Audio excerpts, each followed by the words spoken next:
There you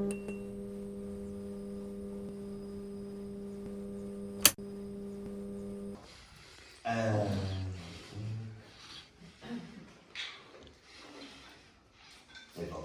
So about me, so I'm one of Wales's top 35 businessmen under 35. I gained that title both through an event management company I set up in 2016 and through the Disabled Reviewer. I've actually had that one twice. I'm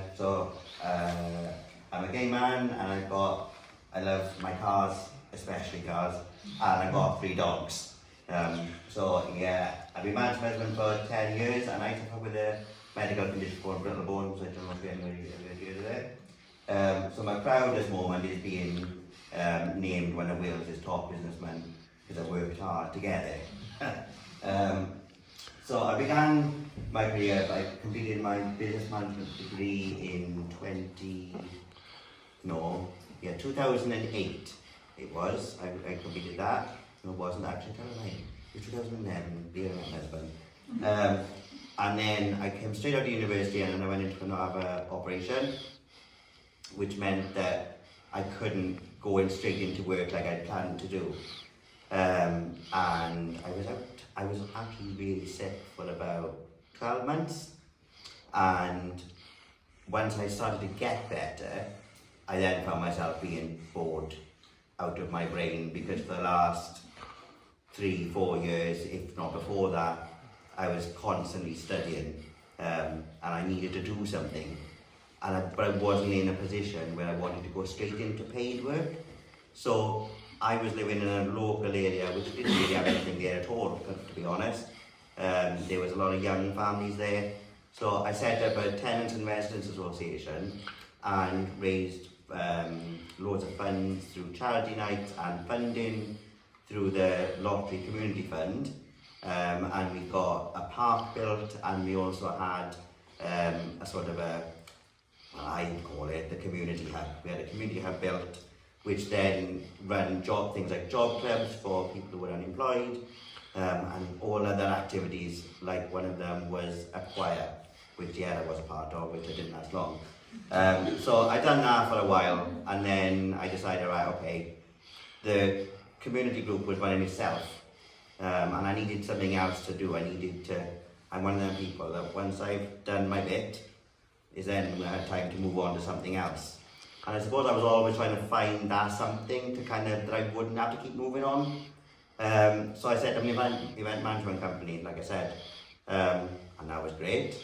It went overnight. I literally went from setting up to doing a ridiculous amount of events across the country.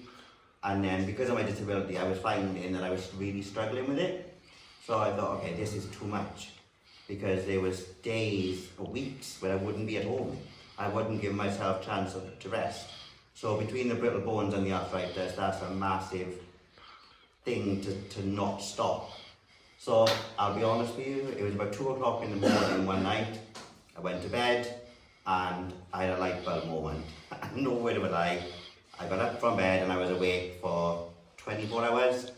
And by the time I'd gone back to bed in 24 hours time, I'd set up a website which allowed people to plan their event online themselves, booking anything from the venue to the venue dresser, to the entertainment, everything. But again, I still didn't feel that it was what I wanted, if that makes sense. It was just something for me to do. And the Disabled Reviewer came about because I was looking for a car for myself. And for me to choose a car, for example, I can't just go and find any car. I have to do my research. I have to check my wheelchair fits in the boot. I have to check whether it'll accommodate me and my husband, the 15-year-old that lives with us, my dogs, the rest of my family. So it's really difficult. And I went to, I would say, 5 or 6 different dealerships. And in each dealership I would try in and out of about, 20 different cars, let's say. And by the time I go back home, I still didn't know what I wanted. I still didn't know what was going to be suitable because I was too tired to even make the decision. So my brother, who is also disabled, he said to me, well, why don't you watch anything on YouTube? So we looked and there was no car review that was reviewed by a disabled person. It's always by an able-bodied person who will say, right, well, you can fit 2 suitcases in the boot. That's good, but a suitcase is totally different in terms of dimensions and how it's going to fit and sit in the boot of a car. So I thought, okay, we need to do something. So I'd done research, because I'm one of the people I research everything, and there was nothing, not in this country, not anywhere. There was one, and I remember, there was one video of one disabled girl who had reviewed a car, and it just happened to be a Tesla, because they'd just come out in America, but it wasn't so much of a review in terms of how suitable is a Tesla for other disabled people. It was her opinion on it. And I suppose in a way that would allow other people to make a decision, but I thought, well, why haven't we got nothing over here? Why? It doesn't make sense. And I think the problem is that people think the word disability is covered. You know, there's bound to be that sort of a thing. So I thought, okay, we'll see how we go. This test the water. So I approached a couple of different dealerships, and at that particular time, me and videography, was a no-go. I had no videoing skills at all, no photography skills, but I was lucky because my brother, like I said, was also disabled. He was really into photography and videography. So after approaching a couple of different dealerships, we then went and approached, I'm sure you heard of Griffin Mill in Pontypridd or Treforest, and they give us the first car to review as a trial, because my approach was, we're not doing it to change anything, because I suppose no one likes change really, but we were trying to improve something, because the answer we kept getting from dealerships was, well, we don't need to, we're doing fine. Well, yeah, you're doing fine, but you could do better. As a disabled person myself, I'm telling you, you could do better. And the manager at Griffin Mill could see exactly where I was coming from. And we filmed the one review, we put it out, and within 2 months, we went from working with just Griffin Mill to working with dealerships all over the country, to Stoke-on-Trent, to Scotland, to Manchester, down to Devon. It was ridiculous. But then, how can I put it? We put this out as the trial video, and it went crazy, and that is why you've got such a large following that I've got now. But then, what happens, the marketing budgets change, and we went from working with, I believe it was 16 different dealerships across the country, so we went to one meeting, which was, and I remember it would have been the April of 2019, and we went from working with all these different dealerships to none. By the end of that day, there was none, because they'd all had the new marketing budget, because a lot of the dealerships were all part of the same group. So we went, and all of these different groups, we'll say, were offering different manufacturers that we could work with. And I thought, okay, well, I'm not going to give up. I'm not going to give up. And I was like, well, I either do continue and try and do what I can do, and then at least I can say, well, I've tried. But I thought, no, I'm not. So I did again, did my research, and I found that all car manufacturers have things called media websites, meaning that I can go on their websites and I can get every single email address for all of their media team. So that's what I did. I sent one long email and BCC'd them all in. So remember, it wasn't long before GDPR came about. And then, well, actually, it was about then. And BCC'd them all in, and I sent that one email, this day was a Monday. And this was to all of the manufacturers in the UK. And by the Friday, we'd gone from working with just dealerships to every single manufacturer you could possibly imagine. And the luxury of that was, when you work with dealerships, you have to go to the dealerships to pick up the car, drive them back to Wales if they're wherever else they are, and then review them, and then take them back, and then drive back again. But with the manufacturers, they bring the car to you. They bring it to your door, It's full of fuel, no questions asked, no limited on mileage, no, what's the word I'm looking for? No restrictions. So sometimes when you work with particular companies, they don't want an honest feedback. Some of them don't like it if you say, well, actually, this doesn't work for X, Y, Z reason. But with the manufacturers, every single one of them, they're like, no, tell us, we need to know. So that's what I do. And like I said, it's every week it's going, well, it was going from strength to strength. Then COVID came, and that put a massive stinker in everything that we were doing, because we went from reviewing 6-7 cars a week to nothing.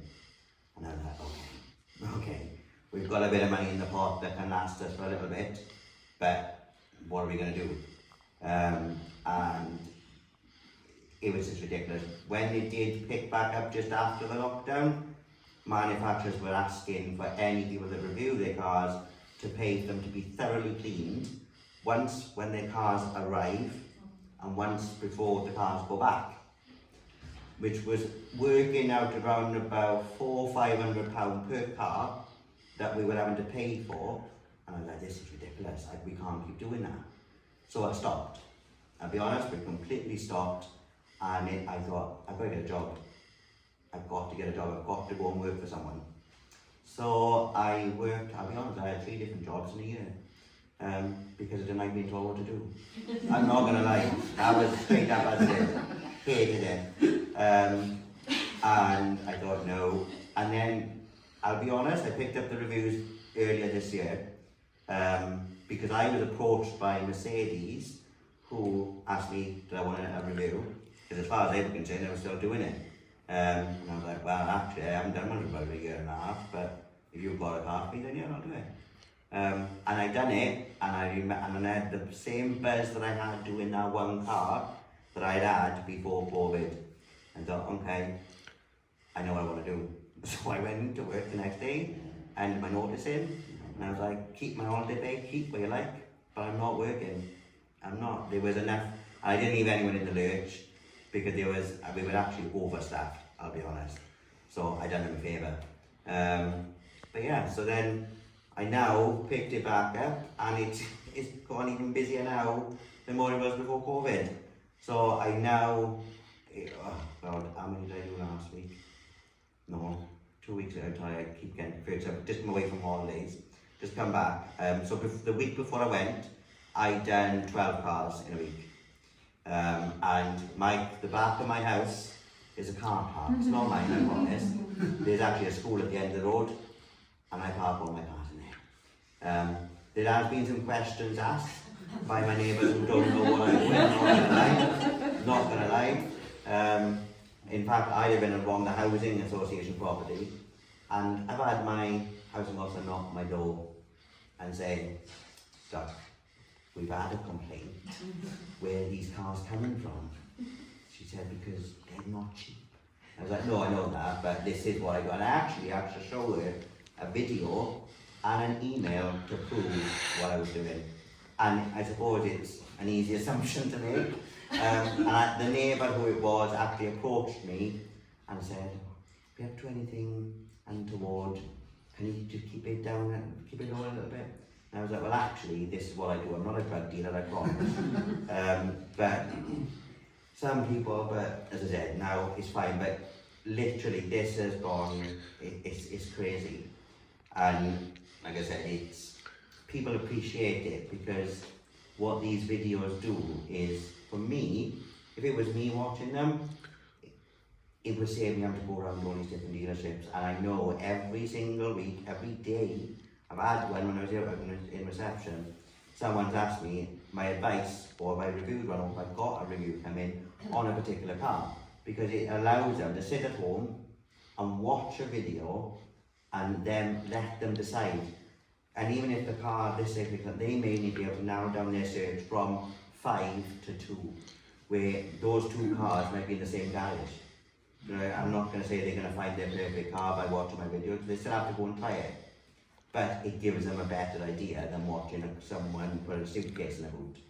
So, what have we got? So these are just some of the brands that I work with. Like I said, these are all the manufacturers directly, because the dealerships, like I said, they were a bit of a nightmare.